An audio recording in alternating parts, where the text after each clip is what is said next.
Good afternoon. Thank you for joining us today for another Select webinar. This is our episode 2, Automate for Success, Invoice Approvals Without the Delays. Today, we are going to look at the approval process for invoices specifically, but this does apply to so many other approval processes, whether it's design or some other one that you can think of. I'm sure you'll have some ideas better than I do today. Today, I'm Jig. I'm the marketing executive at Select Technology. We're joined today by my colleague Tess and our digital transformation consultant, Nick Ellis. Say hi, everyone. Hello. Hello. You'll hear a lot of me, so I won't say Well, I think we need to realistically start with Nick. How can we use automation to improve all of our approval processes? Well, not just approval as well. I would say that there's all sorts of processes that you can automate. I should make a point of looking at the camera. There are all sorts of processes that you can automate using Office 365, the Power Platform. The subject today, as you say, is around approvals, and a lot of that is actually kind of there straight out of the box. If you look in SharePoint, for example, there are buttons that you can, with 2 or 3 clicks, configure to generate your approval processes. But they can be fired from almost anywhere. So you can build a Power App at the most complex level. You can build a Power App that captures whatever information you need, including photographs and all sorts of things. You can send that for approval. So, for example, maybe on the site filling in permit to work in construction, for example.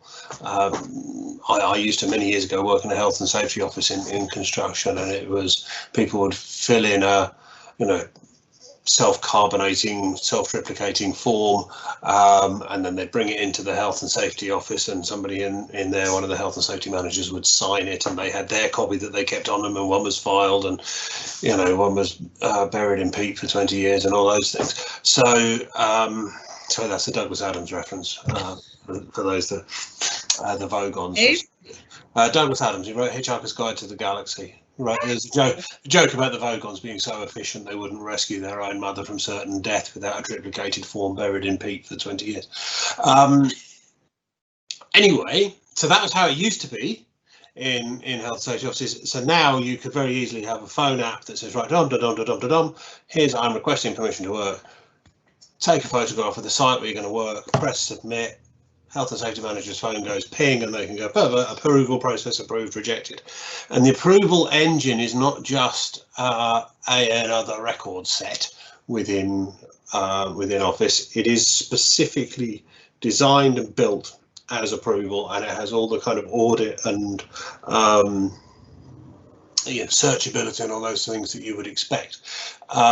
So it's quite a robust engine. So that's the most extreme. Actually, you could even go one further, because you could even fire it from outside. So for example, if you had, we use a system in Select Technology that runs our service desk. You might potentially have certain kinds of tickets that require approval from somebody, maybe approval from the customer or approval from one of our managers, or maybe it's in order to work on this I need to do overtime. Is that okay? Well, all those kind of processes, and you can actually fire it from our help desk system, which is nothing to do with Office, but have that make a call into Office and use the automation engine there. So although today we're looking at Office-based solutions, you could call it from pretty much anywhere. And then what we're looking at is the kind of the slightly simpler end, although I've done a little bit of tweaking just to fancify it a little bit. Fancify is a word I've decided. Beautiful word. Yeah. Christmas. I've done some fancification. So there's kind of within SharePoint, there's two major types of approval. One is what they call content approval, and one is process approval. So content approval would be in a document library. Let me think of a really good example. Policies. Policies and procedures. Almost every business has a policies and procedures library somewhere. And conventionally what you do is you have your work in progress policies and you have your published policies, and you store them in separate places. Yeah. So somebody in your team, maybe it's your leave of absence policy, right? So somebody in HR is writing the leave of absence policy, all very good, but there is an official one that remains the official one until their new one has been signed off. What you can do is actually create a new version in the same library, work on that, and then submit for content approval. And at the point that the content approval is given, it will cycle it around and say, okay, well, I'm taking out the old one, I'm putting the new one in, does all that automatically for you, and tracks and traces the approval. So that's content approval. What is the current version? Is this allowed? Is this not? And obviously, if you reject the content approval request, it just rolls it back to the previous version. The other type, as I say, is kind of process approval, where you say, here is all the content I've written, and given that, is it okay for me to do? And that's what we're looking at today. So here is an invoice which is from this supplier, and it's for this amount, and it's here's all the information about it. Is it okay for me to pay it? Yes, no. That kind of process approval. So those are the two types in SharePoint. As I say, you can call them from anywhere. Let's talk about the concepts of approval now. There are, again, essentially, there's 2 types, 3 types, or 4 types, depending how you look at it, of content approval, or sorry, of process approval. So there is any approve or all approve. That's the first thing you have to consider. So, for example, you might say, I'm going to send this to 3 people for approval, and as long as one of them approves it, that's fine. Do whatever your next stage is, right? You might say, I'm going to send this to 3 people for approval, and it's only approved when all 3 of them have approved it. So that's one distinction, or any approval or all approve. Obviously, if you only put one approver in the list, it's the same thing. But where you're using multiple approvers, that's a consideration. And then there is standard yes, no approval versus customized approval. So you might want the answers to be something other than approved and rejected. So does that include, like, so if you've got a manager and then a director, so you sort of send something to your manager for approval, they reject it, so then it comes back to you, and then the next time you sort of make any revisions or what have you, they approve it, and then it goes to the director level? That is something slightly different that I was about to come on to. Thanks. No, it's good. So that's not one approve, all approve. That's sequential approvals. Yes. And you would build those as 2 separate approvals. So you'd have the manager approval, and then under that you'd have an if clause. We say, so if that person approved it, then create me a new approval request that goes to the director. Sorry, I'm running before I can walk. That's fine. It's good. You like it. The point of that actually is that the director, if you can, and I have seen people do it, where you say, okay, well, I know I'm going to need a manager and a director, so I'll just bang them both in the same, and I'll say all have to approve, and I'll bang them all in that approval. If you think about it from the director's perspective, if he's or she, that was terribly sorry.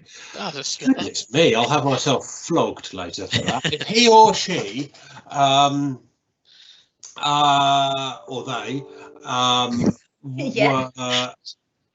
never going to approve something that had not already been approved by the manager, why disturb them with it earlier? Yes. You see what I mean? So you kind of go, if the manager approves it, then it is worth kind of sending a request to the director. But it's not worth sending them a request every time if half of them are going to get rejected. You know, it's just a waste of their time and a waste of their inbox capacity, really.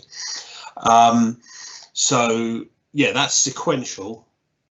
So yes, that's effectively that's a third dimension to think about. So you've got one, anyone will do, all of them must approve, and then sequential layers of approval.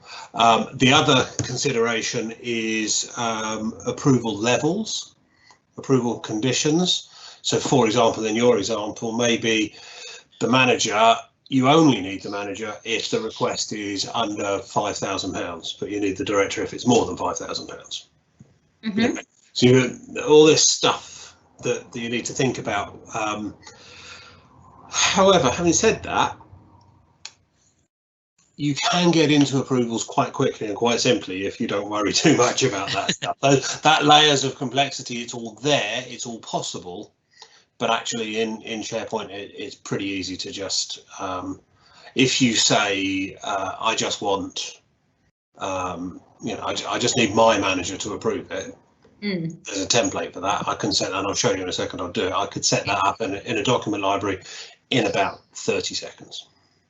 So that is pretty good. It's when you get into obviously the more complex your requirement, the more time you're going to need to allow to set it all up. Should we have a look at some stuff? Yeah. Could you have multiple? So you could say you're saying yes, no. Could you have yes, no, and something else? Maybe. You could, yeah. So that is where I was going with the more well, I can't say it without saying what you just said. Yes, you could have something else. Yeah. So you've got do you just want approve or reject, or do you want it might be yes, as long as this person likes it, or yeah, exactly. no with that with the reasoning, or well, rejection. The with reasons part is by default. It will always ask for comment when you approve or reject by default. So there are situations like, and I did build one, and I'm trying to remember what it was because I built one not long ago. Oh, what was it now? Do you know, I honestly can't remember. But essentially, you can have any responses you want, right? Yeah. So they call it approval, but you can have any responses you want. So you can almost use them like a bit like voting buttons in Outlook, where you say send them a thing and gather red, blue, or yellow, or us being select purple, orange, and grey, silver. Sorry, not grey. So. You know, you could say, well, if you know what the potential answers are going to be, yes, you can put anything you want in those answers. Cool. Is the point, really. But so this is SharePoint. I'm sure you're familiar with SharePoint. This is a standard document library. I'm going to show you a couple of different ways, and actually that point about spinning up a really quick and easy one, I'm logged in here to our test business, and I'm logged in as this chap called Richard. He's called Richard Thompson, that's what he's called. Now, if he was working in the finance group and he said, oh, I've got another kind of invoices that I want to store, it'd be really easy to go document library. What am I going to call the document library? I'm going to call this one, maybe I'm going to call this one sales invoices. I'm going to create, and this is going to be the document library where I'm going to create my sales invoices. And then we'll just get any old file. We'll use the Select Technology logo file. Oh, lovely. I know. Nothing like being brand compliant. Our brand. Yeah. But this you get the idea. This is a library where we're storing documents that need approval. We can add additional text here and additional values, there's a whole separate video on our website about the value of metadata. The really easy part, if you look here, I can just tick on this, automate, request sign off. It's there out the box, and it will have a little think about that because I haven't asked it to do it in this library before. So I'll have a little think, or maybe a big think. There you go. It's going to tell me, well, to do that, I need SharePoint, I need the approvals engine, and I need the notifications engine. And I go, okay, fine, create that flow. This part I only ever have to do once, just to set it up.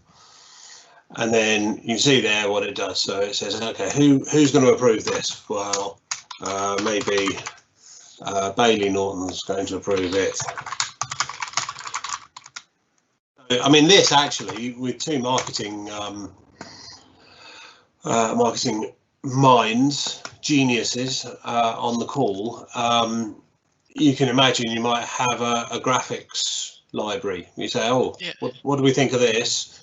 Boom, boom, I'm going to get a sign off from whether it's the more senior person in the marketing team or it's the company director or whatever. Oh, there you go. I've come up with a new logo. Do you like this? Bish bash bosh. Yes, go. Hit run flow. That's it. Done. Cool. In terms of requesting approval, it's done. Now, the next part, which I've got to find. Right, so Bailey Norton, you'll see, has now received this email. So, and you saw how long that took to set up. It was very easy. With talking and explaining it to you, it was 2 minutes. So essentially, Bailey gets this.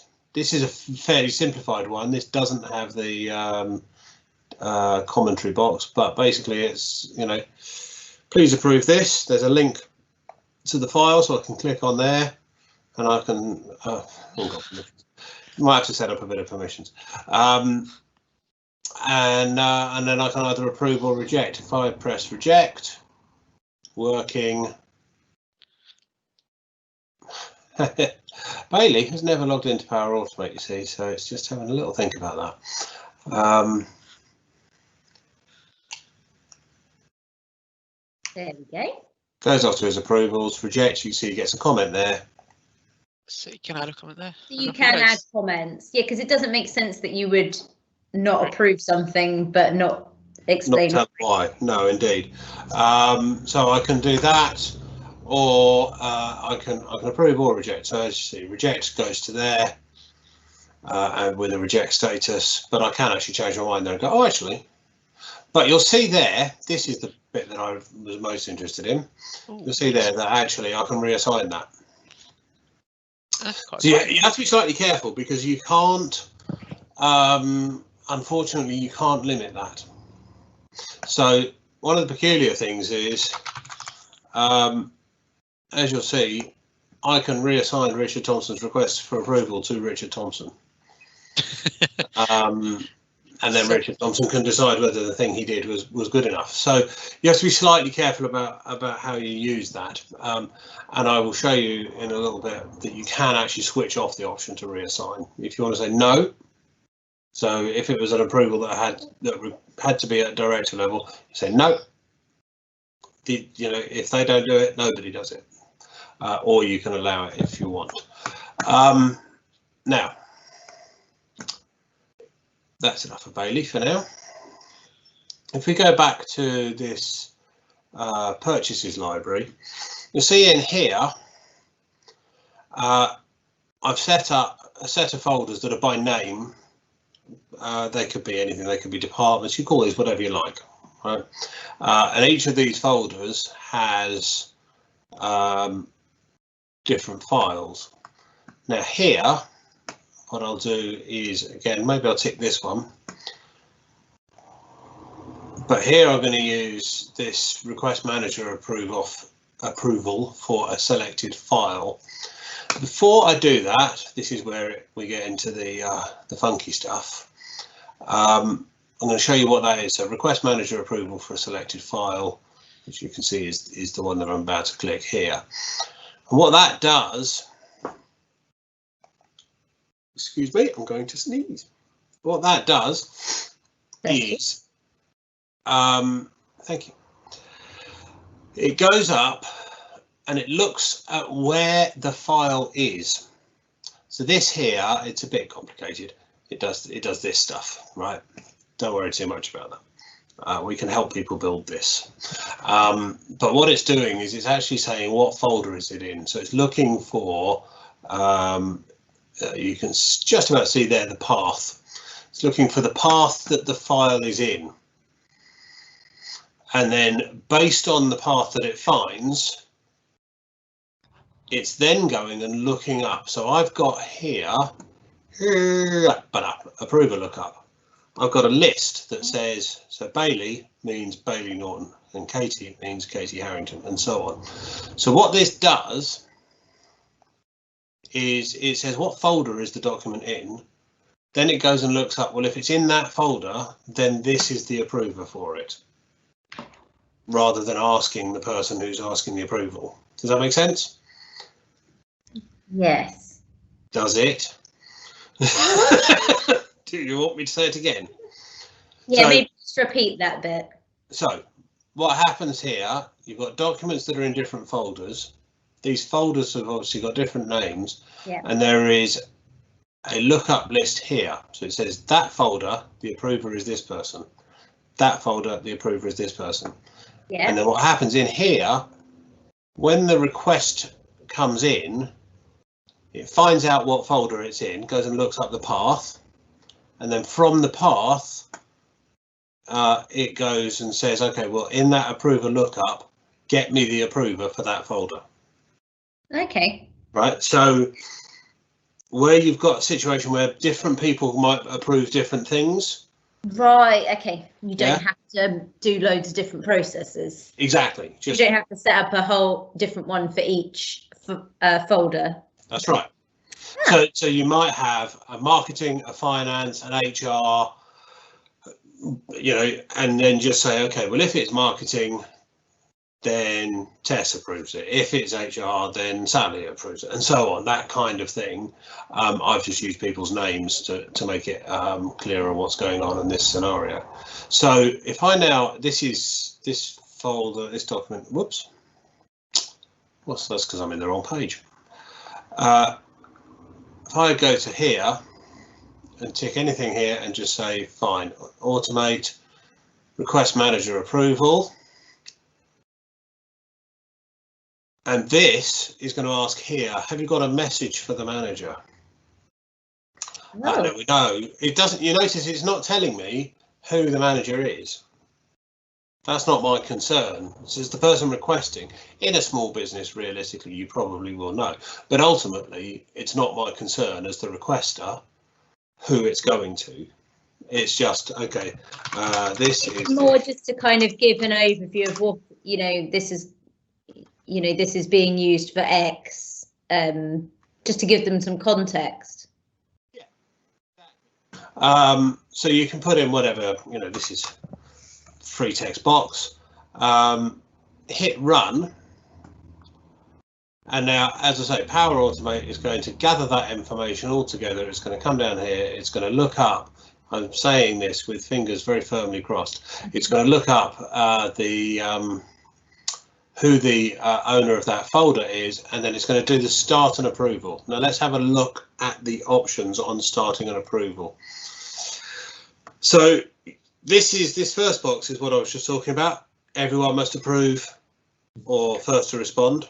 So as long as somebody, and it's not actually first to approve, it's first to respond. I said first to approve earlier, I need to be clearer about that. So if the first person to respond rejects it, that's it, it's rejected. And it will close down, and it will actually go into the mailboxes and remove the requests from the So the person will then, what they'll see is a thing that says this is closed, this is rejected. Okay. They won't get the option to change that. If it's everyone must respond, then it will obviously leave the other ones alone. Because it'll say, okay, that one's responded, these two are still going to wait for an answer. And then this is the same again, but custom responses, as Jig was talking about, where you can say, I need everyone to respond, and I need everyone to be giving me these custom responses, whatever they might be. Okay. So anywhere I have seen an example of custom responses, by the way, is an approval for spend limits. So you've got standard spend limits in a business of maybe 1,000, 5,000, 10,000. Yeah. You actually say, we want this person to be approved as having some spend authority. What spend authority do you think they should have? And then you've got standard responses that £1,000, £5,000 or £10,000 as options that they can answer with. Yeah, does that make sense? Okay, yeah. Can you also do it as like approved conditionally, so on the condition that you do X? So for instance, if I don't know, if Jig came to me with like a banner that he'd done for something, like a web banner that we're working on stuff at the moment like that, and I'm happy with it apart from like one bit of wording, and I ask him to change that, so I can say it's approved based on you changing X, and I can put that in the comments. Or does that not really? I mean, you can put it in the comments. The conditional, I'm just trying to think of how you might do wouldn't that. be conditional. No, yeah, I see what you mean, because it's too subjective, isn't it? It kind of is. I think probably if I was building that, the problem is, how do you measure that he's done it? How do you know that, that it's well, exactly, and trust is fine, and I wouldn't wish to undermine that trust in any way. I don't know how SharePoint would know that the trust has been met. Yeah, okay. So would SharePoint, the best process for SharePoint would be to reject it with the condition, and therefore then once it's sorted, then go back to the approval process. So what you could do with that is do custom responses, and you can build 3 custom responses which are approved, rejected, and modifications requested, and then you could have the automation do different things based on those. So say it was a tweet. This is a common example that we talk about, that you can use this to automate tweets. So say somebody in the business, maybe it's Jig, has written a tweet that comes to you, and you say you approved, and then it says okay, fine, and connects to Twitter and sends it out. You say rejected, and it says okay, fine, and sends them back an email that says no, we're not saying that, don't be a fool. Or you say with modifications requested, and it sends back and includes their comments and gives them an opportunity to update it. And then when they update it, essentially it would start the process again, because then it would, but it would still have to come back, because it wouldn't know that it needs to quality standards you met. But I suppose for something like that, it's not completely rejected. You just need to reword it. So it's quite good to have another option. Yeah. Because you probably, with reject, you probably want to close down the process and say, and this one is now closed and locked and done. Where this is a third option where you say, I'm leaving it open, but I'm not approving it. But to be fair, to then get it to the approved state, I think it would need to come back to the manager to say, yes, it is now approved, because SharePoint's not going to be clever enough unless you start involving the AI engine, and then you're starting to spend a lot of money on licenses, which is I try to discourage in these webinars. Okay, no, that makes sense. So yes, you've also got stuff in here like title, and you see here that's going to be a dynamic title. Oh, sorry, I'm not sharing it, am I? You can't see that at all. No. So yes, you've got a title, which is a dynamic title. So you can, this has grabbed the file name right from the top here and is using it here to populate the title. The approver is what it's getting from here, from that lookup list that I was talking about. So it's found the person in that list, and then it's worked out the email address from that. The detail message, that all of this is dynamic. You're not really tied into anything particular. You've got enable notifications. So that is if people have got the Power Automate app on their phone, it can go ping on their phone as well as send them an email, and you can choose whether or not to include that functionality here. Now, if we switch back to young Bailey, which is this one, he says, look, it hasn't arrived. I don't think I pressed it, to be fair. That might be why. Oh, no, I did, didn't I? Yeah, you did. Don't worry, there's only 2 weeks left of the year. Yeah, it's the sherry getting to me. It's okay, run flow. We might get into an interesting demonstration of how to debug Power Automate now.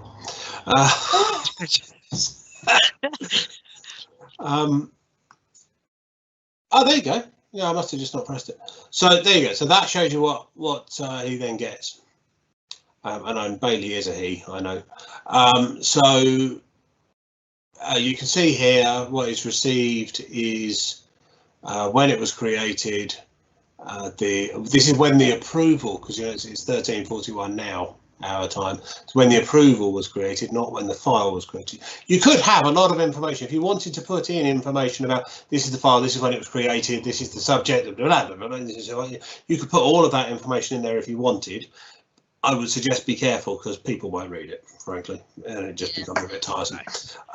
You know, and that is the is this okay? That's what I just typed in the request message. So that bit of text, as you say, test, a bit of context. Yeah. Now, so you've got the little down arrows here, approve and reject, and then I can actually enter comments in there. Oh, I like that. That's a good feature. Yeah.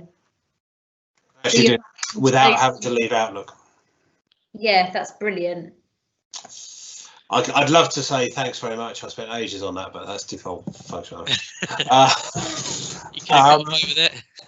Somebody somewhere, either in North America or India, spent ages on that. But well done, Microsoft. Yes.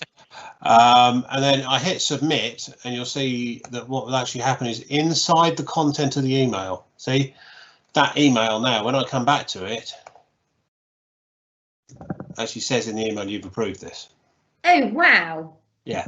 So it's the same email. It just right. So you're not just getting your email at all. Because this email is in fact just pulling in a bit of website content from outside. That's how it's doing that. Also, if you're the recipient, that's really helpful because you might think, oh gosh, did I approve that? Have I done this? Have I not done this? Have I actioned this? And this is what I was talking about with where there are multiple approvers. Once one of you's done it, it will do that on the other two. So this would change from, although it says approval request there, when you go to it, it will say it's approved. It's done. Don't worry about it. Okay. So it saves people spending time on things that they don't need to. It's really good. That is a very good feature that you wouldn't necessarily think about. I like that feature. Yes. The back here, obviously this document is still sitting there ready to go. And as the submitter of that approval request in Outlook, because Bailey has approved it. Oh, look, there's some failures there. Shortly, Bailey is going to get an email. I know why that is. It's because I've modified a bit of the process. But Bailey's going to get an email shortly telling him that that has been approved. They're not instant. And there's a reason why they're not instant, which is essentially because trying to process, there are 80 million users on Microsoft 365 now, and trying to keep on top of that instantly would be enormous. So the point then is, you'll see after the approval stage, so it does the approval and it waits here until it's got an answer. And then you've got a condition option. So if the response is approve, do this. If the response is reject, and as we said earlier, the response could be anything, but depending on what the response is, do this or do this. And the interesting thing here with things like invoice approval is that you can then have it automatically connect into other systems. So lots of businesses use Xero. You can say if it is approved, then connect to Xero, upload all the invoice information about that into Xero, and approve the payment, because Xero has its own connectivity through into banking systems for a number of, the world's leading banks. So you can automate the whole flow through. So the entire process is simply somebody receives an email that says, you've got this invoice, do you want to pay it? Yes, no. Yes, I do. Okay. And then if they say no, it doesn't have to go into Xero or any. Well, indeed, and I've had a couple of conversations with finance managers along the lines of, my finance system is cluttered up with a load of invoices that we don't add any value. We rejected them because they were duff or in some way not never going to be paid. If you were to move that here, your finance system would only ever see invoices that were valid and are going to be paid. And you've not lost anything either. You've just stored it in a different place. Yeah, exactly. It's stored, so if you needed to retrieve it, it would be here. And also, you could use the metadata columns here. So if I said I could put a date and time on here of payment date, for example. So when I was dropping this in, I could fill that in so that the invoice goes out with an approval. And then the automation, it says, OK, if it's approved, fine, go look up the payment date. Do nothing until the payment date. Then on the payment date, load it into the finance system and pay it. So you're essentially scheduling a payment. Yeah. So you don't pay in. You don't have to pay instantly. You can say pay it, when the invoice is due. Because generally most businesses tend not to pay invoices until on or very shortly before, hopefully, the invoice due date payment. Some invoices don't pay them until after the due date payment, but I couldn't possibly condone that. So you can use this information to control not just how the approval is gathered, how the approval is sought, but also what to do once the approval has been given. So if the approval is given and the payment date is in the past, pay it immediately. If the approval is given and the payment date is in the future, wait until the payment date is met. Then you could build all of that automation into it. And that will work for social media as well. It would work for your social, it would work for anything, really. Yeah. I mean, you could essentially build your own, I won't use brand names, but you could build your own social media management tool here. I won't mention anything that rhymes with Schmidt deck, for example. So or too sweet. Let's not do that. You could do all of that. You could build, I mean, you literally can. I've yet to come across a process that you can't build using this. It's incredibly sophisticated. We are using it, for example, for approvals of things that we think should go on customer technology roadmaps. So I, as a consultant, I meet a customer and I go, hey, I think we should advise that customer to get rid of all their servers and move to Office 365. Microsoft 365, no less, because it's not called. It's been a year, but it's still.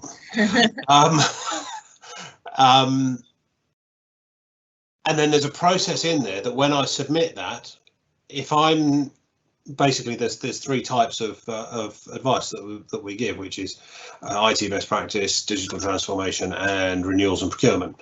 I own the digital transformation. One of my colleagues owns IT best practice, Ian, and Lloyd owns the renewals and procurement. So if I come along and say I'm going to make some best practice advice, they should get rid of their servers, it's going to go off to Ian and say, that guy, this isn't really his field, but that guy said we should do this. Do you agree, yes or no?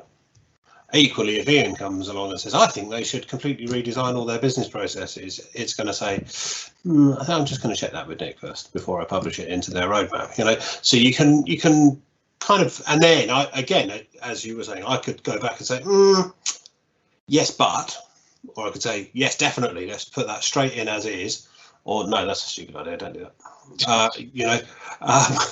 It's almost a collaboration tool as well. You can use it as that. without having to have lots of meetings about. And that's why I say, approvals without the delays. Yeah. See, we've brought it back to the title at the top there. Amazing. Very well.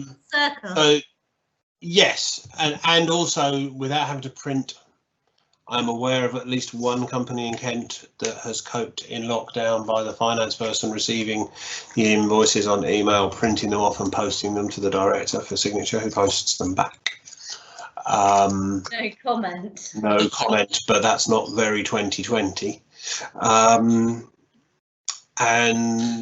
this takes all of that away. Just chuck it in SharePoint, request approval, bosh, job done. And to do the really easy one where it just goes and gets your manager, or in fact, you don't even have to do that. Just type them, they could just put it in SharePoint and type it. It's not one of our customers, I should say. Okay. The company I'm talking about is not one of our customers. Left any of our customers. I'm not naming any names. It's not one of our customers. But actually, they could just chuck it in SharePoint and do that very simple, straight out of the box one. Just type the director's name and go. And it does it all for them. So yes, it's much quicker. It's better for the environment because you're not producing all the paper, and yeah, you can collaborate really easily. One other thing I just want to draw people's attention to is that within Power Automate, if I go to here, you see you've got an action items section, and there is approvals. So yes, I'll leave that page. Yes, I'll leave that page. Now in the approvals section, and it might make more sense to look at this from Bailey's perspective, actually, approval. So you can see there, if Bailey doesn't really want to go through his emails, or maybe he says, actually, do you know what, Friday afternoon at 3 o'clock, that's when I do my approvals. I know lots of managers have that kind of, I think about this first thing on a Monday morning and then it's done for the week, or I don't think about it until Friday afternoon, whatever. Rather than having to go through their email and find all the things that they've been asked for approval for, they can come to the approval centre in Power Automate, and there's a list of everything pending their approval. And all I've got to do is tick that one, and then I've got a tick or a cross, yes or no, bosh. So I'll approve that one, and done, and you see it's updating the list as it goes. So you can use this to just say, once a week when I think about approvals, this is where I'm going to come. And just to reiterate the point, you could do everything: holiday requests, sickness, turn to work forms, bonus allocations, purchase order generation, quote sign, quotes and proposals. If you've got a team that are producing quotes and proposals, stick it in here. We talked about actively requesting approval. There is the option to use the SharePoint columns. So if I gave a proposal and I might say, and this proposal is worth £500, fine, just send it. This proposal is worth £25,000. Well, I want to get it read by a director before it, so you could, and they don't, you can have that where they don't even have to actively do it. It's just by virtue of the values in SharePoint, it goes, I'm going to go and get approval for that, whether you like it or not, kind of thing. And that's fully automated. So there's so many use cases for this. And it's come on leaps and bounds in the last couple of years, as has all of Microsoft 365. It's brilliant, especially at the moment where we're all working from home. And I think, now, I mean, I didn't print off much when I was in the office anyway, but it really helps to stop people from printing stuff off unnecessarily, but also from having to have, I suppose, like sounds awful, conversation. How to actually talk to people. But for something really simple, it's quite nice not to have to spend time doing that. It's like you say, it's without the delays. So it's also, you don't have to write much easier. You don't have to write an email or send it. Open up Outlook, create an email, write an email, attach anything. You just do it from SharePoint. Yeah, exactly. For exactly what you need. There's no conversation as well needed.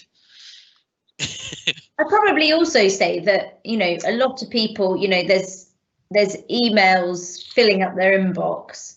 So your email, if you're writing to get something approved, might completely, you know, get overlooked. Whereas if something like this comes in, the recipient knows exactly what it's for, you know, like where it's been generated from. So it's just that much easier. Yes, and of course your email won't be dynamic and it won't give them updated information in the way that these do. Your email will just always be your email. Yeah. So yeah. Amazing. Thank you, Nick. Cool. It's a pleasure. Join us next time for episode 3, Hassle-Free Inventory, where we learn how to use automation to make inventory management so much better and so much happier in our lives. It's nearly Christmas. Give me a break. That's what we're looking forward to, really. Definitely. Merry Christmas, everyone. Merry Christmas, everyone.